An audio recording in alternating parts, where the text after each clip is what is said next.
Hi, my name is Andrew and this is Interactive Mobility.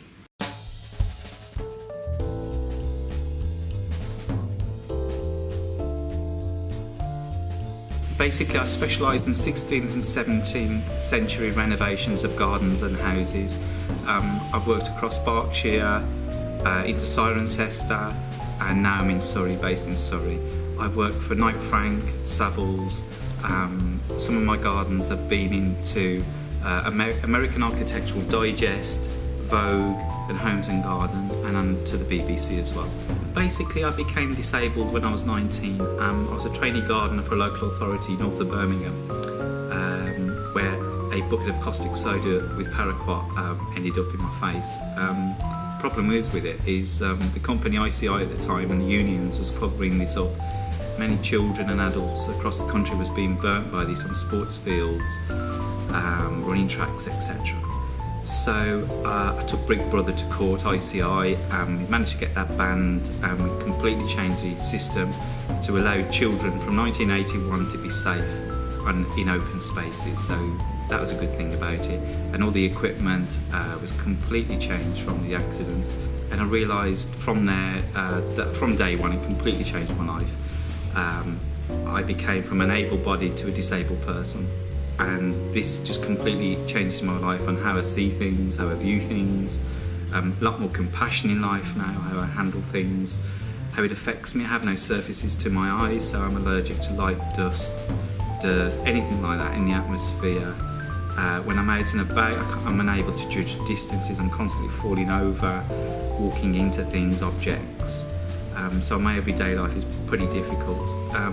When it comes down to my work, I've got some software, specialised software now, that's enabling me to see the specialised detail that I need in my work. It's very hard, but we're managing to do that and get around that. So basically now, after all these years, in 2009 I had some advanced surgery with stem cells. I had to take the surface off my eyes. I had special implants put in, but basically it didn't work. The biggest problem I had is one of my eyes I had completely missing from the front of it, and the anaesthetic wore off. And basically I went into shock, and it's left me with PTSD, depression and anxiety, which I'm trying to handle the best way I can at the moment, and having counselling as well. So that's the problem at the moment I'm really facing in life and how it's changed me.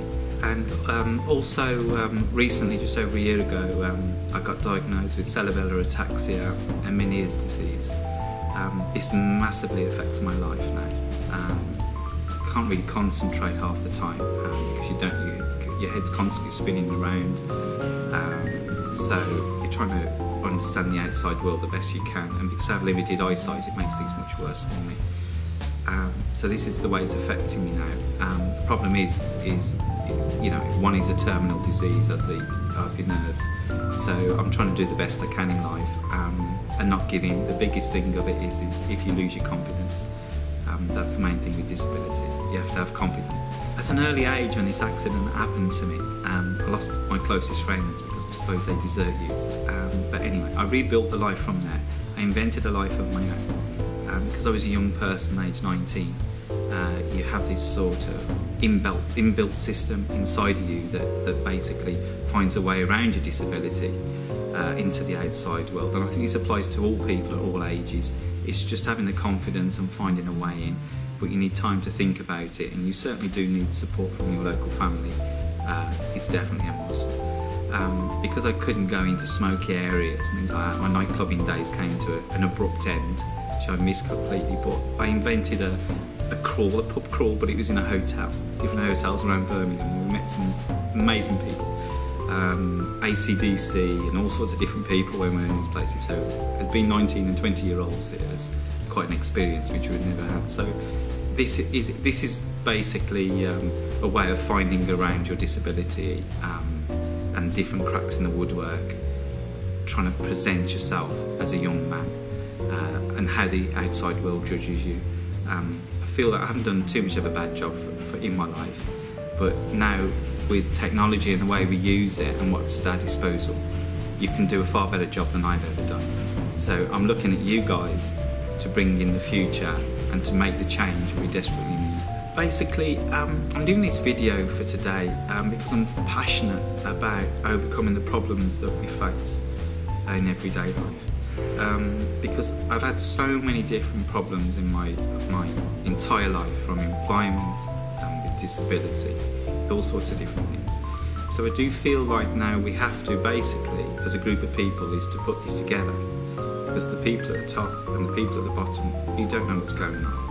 So we have to sort this out once and for all. We have to do this correctly. We have to be very compassionate how we do things and how we present this as a case to everybody in the outside world. How this is done is because you can do this. It's not up to me now. I've had my time's come and gone. You have to do it yourselves. But the secret of this is compassion, and definitely you have to believe in yourself. That is the biggest thing of all. There's a huge amount of help out there in different organisations, but what we need to nationally do is to put the entire system together, because nobody at this moment in time knows how to do this. It has to be completely independent from everything and everyone, and then we can put all this together, present it, and we will get change.